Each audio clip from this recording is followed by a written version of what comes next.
Nang marinig ni Vlad na siya ay isang honorary knight, hindi na siya magkanda o gaga sa kanyang kinatatayuan at hindi makapaniwala sa narinig, nagtanong siya. Isa siyang honorary knight. Sinagot siya na hindi lang iyon. Sa mga lugar na kilala ang pangalan niya, ituturing siyang isang knight. Nang marinig muli ang salitang knight, tuwang-tuwang naisip ng bida. Ituturing siyang isang knight, sabi ni Joseph na syempre limitado ito sa Dearmar dahil Baroness pa lang siya. Nagbuntong hininga si Vlad at naisip na ngayon ay naiintindihan na niya kung bakit isa siyang honorary knight. Tiningnan niya ang panyong may iniisip na. Ito ay makatuwiran, hinding-hindi siya magiging isang knight ng ganito kadali. Sabi ni Joseph na nadala lang ito sa pagkakamali, pero hindi niya ito dapat mawala. Dahil hindi lang ito isang scarf, kundi ang karangalan niya. Nagtatanong ang bida, ano ang mangyayari kung mawala niya ito? Sumagot si Joseph na may seryosong tingin na siya mismo ang mananagot. Dahil tinanggap niya ito gamit ang dalawang kamay. Sa mga salitang ito, nang inig siya at naisip na, lahat ay makikita sa kanyang mga mata. Ibig sabihin mas malala ito sa kaya niyang harapin. Hinuyam niya ang kanyang panyo at sinabing, hinding-hindi ko ito mawawala. Ipinakita sa kanya ni Joseph ang dokumento na nakangiti, at sinabing, natapos ang lahat ng walang problema.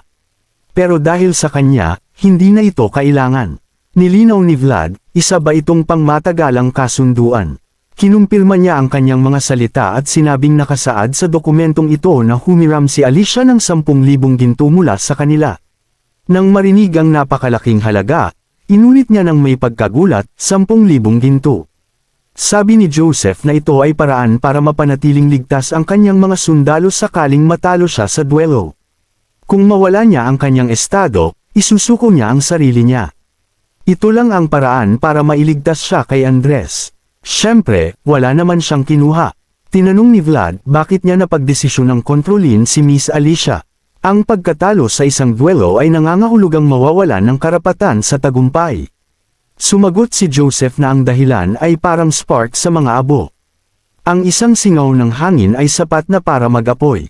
Kung nasa loob ng abot kaya ng pamilya Bizid si Alicia, hindi maiwasan ni Andres na maramdaman ang pressure.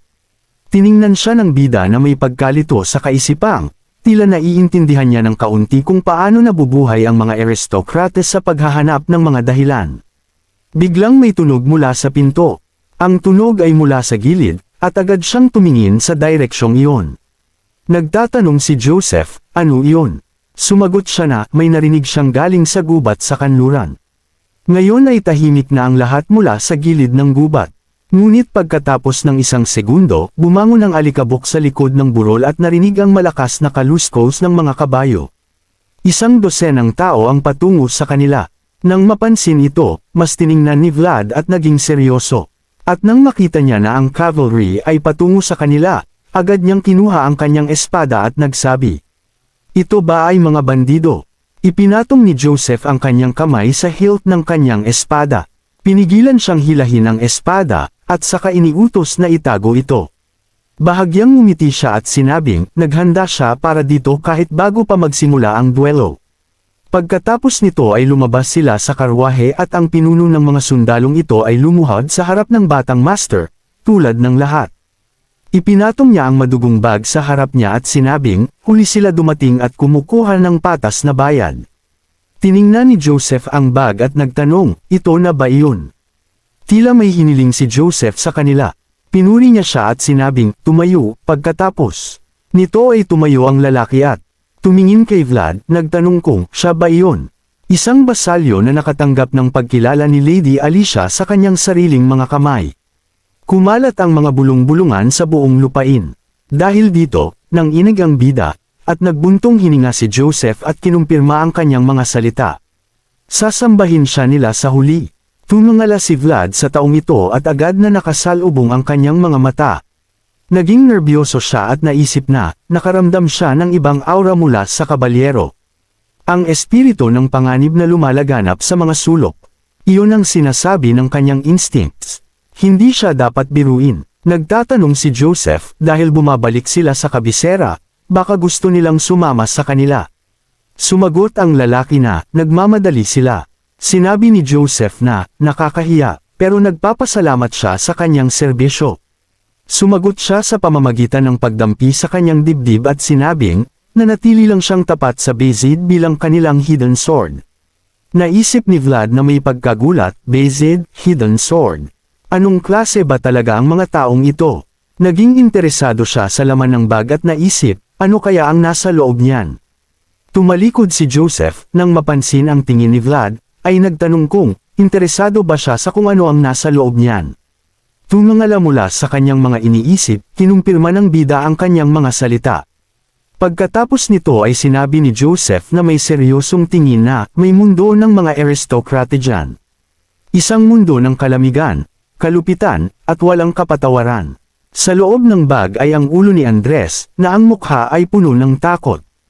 Lumipas ang oras, ang Count, tulad ng dati, ay nakaupo sa kanyang opisina at sinabing, mukhang may grupo ng mga peregrino na naglalakad sa kabisera. Kailangan ba silang batiin? Sinabi ng kanyang kanang kamay na sa tingin niya ay hindi naman yun ang gusto nila. Sinabi nila na titingnan lang nila ng tahimik ang Dragon's Trail at aalis. Naging malalim ang isip ng Count at naisip, ang mga boses ng Diyos ay walang anumang gusto. Matagal-tagal na rin ang huling makita niya ang mga taong tapat na peregrino.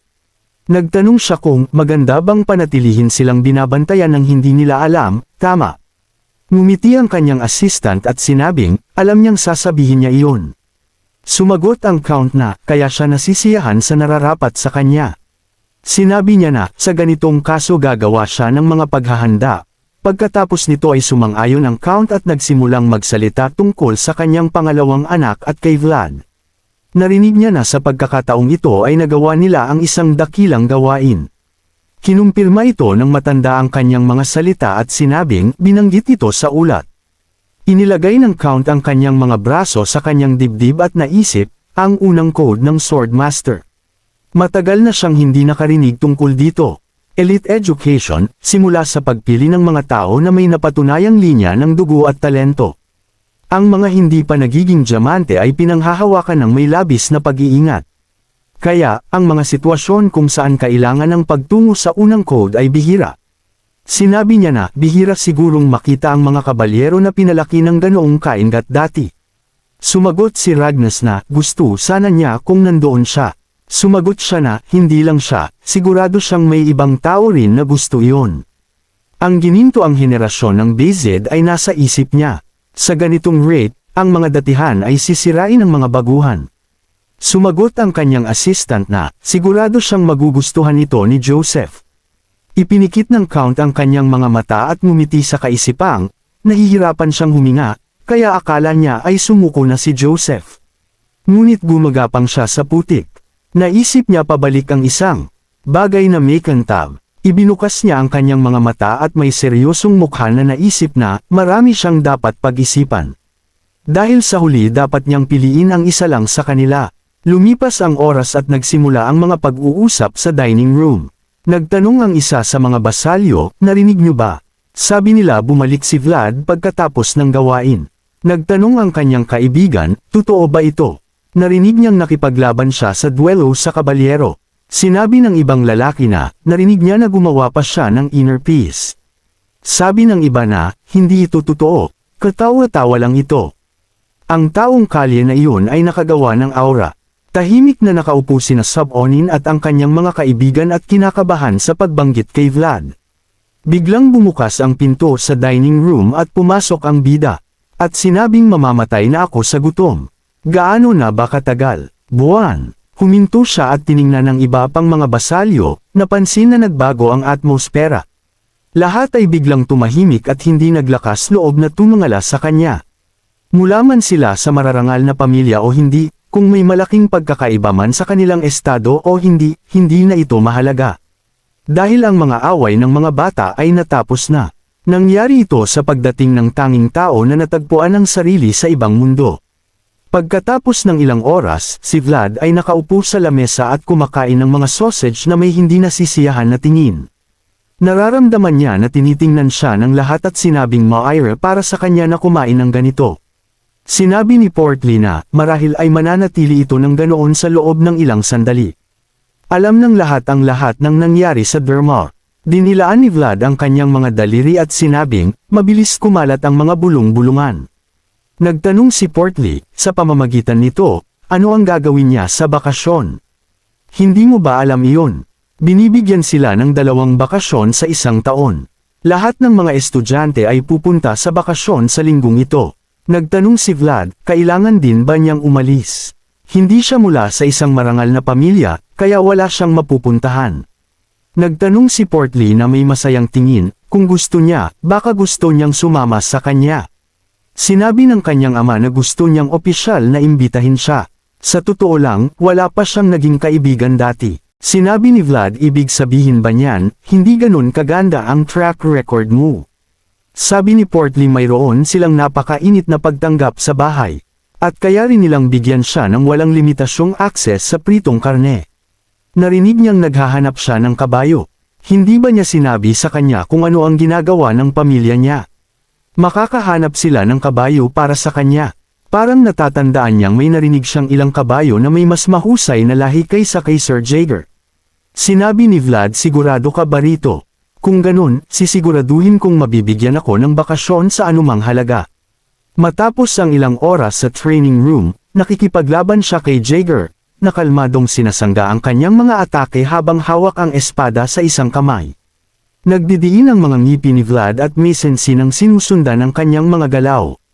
Tinitingnan siya ni Jaeger ng may kalmadong ekspresyon at walang sinasabi. Hinato siya at sinabing, kailangan mong mag-focus. Pagkatapos nito, patuloy silang nagpapalitan ng matinding hampas gamit ang kanilang mga espada. Iwinawasiwas ni Vlad ang kanyang espada at tinitingnan siya ng may seryosong ekspresyon sa mukha. Nahulaan ito ni Jaeger. Iwinasiwas niya ang kanyang espada at mabilis na lumapit sa kanya. Napakabilis siyang tumakbo sa likuran ni Vlad at nagbigay ng malakas na atake sa likod niya gamit ang kanyang espada. Dahil dito, lumuhad si Vlad at umubo dahil sa sakit.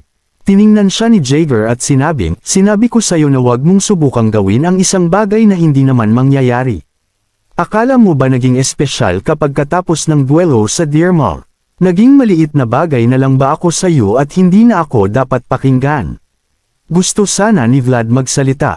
Magkatitigan sila ng ilang segundo at walang sinasabi. Tumayo si Vlad, inilagay ang mga kamay sa likod, at sinabing, hindi po. Humihingi po ako ng paumanhin. Hindi ka dapat pumunta rito kung sa tingin mo ay pinipilit ka, at hindi mo kailangang hanapin ako kung sa tingin mo ay kaya mo ang lahat ng mag-isa. Tapos na tayo para sa araw na ito at pwede ka nang umalis. Tumango si Vlad sa kanya at sumang-ayon. Pagkatapos, umalis siya sa training room nang may malungkot na ekspresyon sa mukha. Tiningnan siya ni Jaeger at naisip na ang narating niya sa ngayon ay kahanga-hanga, ngunit ito ay isang butil lang ng buhangin sa dalampasigan. Walang iba kundi isang bagay na panandalian, na maaaring tanggayin ng malaking alon anumang oras.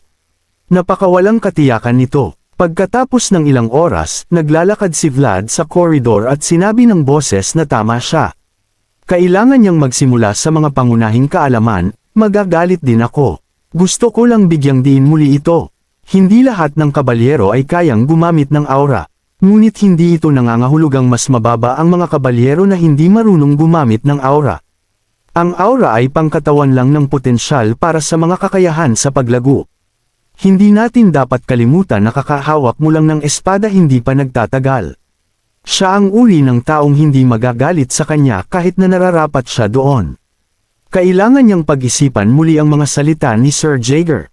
Bumantong hininga si Vlad at sumang-ayon sa kanya. Naisip niya na sanay na siya sa pangungutya at pag-aalipusta, ngunit ito ay isang pagkadismaya.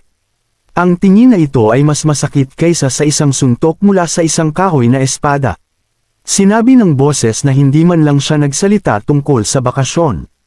Talagang nakalimutan ko iyon. Bumantong hininga siya at sinabing maaari na niyang kalimutan iyon. Ano ang punto ng pagbabakasayon? Sa ilalim ng ganoong sitwasyon, tila ngayong araw ay kailangan niyang iwagayway ang espada hanggang sa hindi na siya makapag-isip ng iba. Pagkatapos nito, tumayo siya at nagsanay ng mga paghampas ng espada.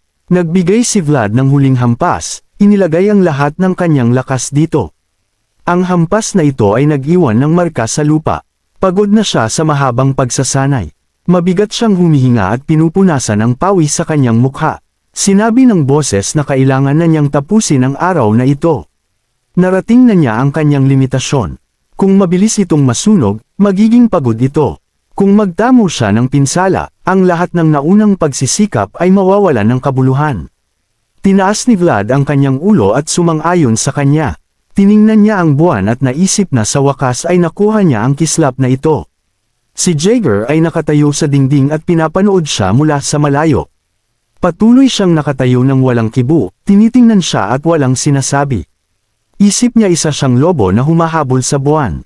Kasabay nito, ang lalawigan ng Ravnoma at Trinova ay nilamon ng napakalakas na apoy. Sa bulwagan ng hari, may pumatay sa mga tao at malakas silang sumigaw sa sakit. Isang malubhang sugatang knight ang nakahandusay sa sahig malapit sa dingding. At sa paligid niya ay nakakalat ang mga bangkay ng mga pinaslang na kabalyero. Tumingin siya sa itaas nang marinig niyang may nagsabing nagtataka siya kung nasaan siya. Ang lalaki, na hindi nakikita ang mukha dahil sa anino, ay nagsabing ginawa niya ang kanyang makakaya sa huling gawain. Naglakad siya patungo sa sugatang kabalyero, at ang dugo ng mga pinaslang na tao ay umaagos sa kanyang espada. Ang kabalyero na may galit na ekspresyon ay nagsabi na pagkatapos ng lahat, narito siya, sa napakalayong lugar. Sinabi ni Godden na ang utos ng kanyang Panginoon ang una, at ang kanyang sariling dangal ang pangalawa. Sigurado siya na hindi ito bulag na pagsunod sa mga utos. Sabi ng kabalyero na ang mga kabalyero ni Conde Gaidar ay hindi ganoon.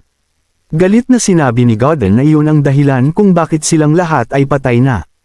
Tinawag siya ng kabalyero sa pangalan niya at sinabi na balang araw ang kanyang ilaw ay mawawala. Kailangan niyang sabihin kay Conde Gaidar na hihintayin niya ito sa impyerno. Hinanda ni Godden ang kanyang espada at papatayin na siya. Tinitigan niya ito na may seryosong ekspresyon sa kanyang mukha at sinabi na syempre ay ipapasa niya iyon. Kaagad pagkatapos nito, hinato niya ang kanyang espada at pinatay ang kabalyero.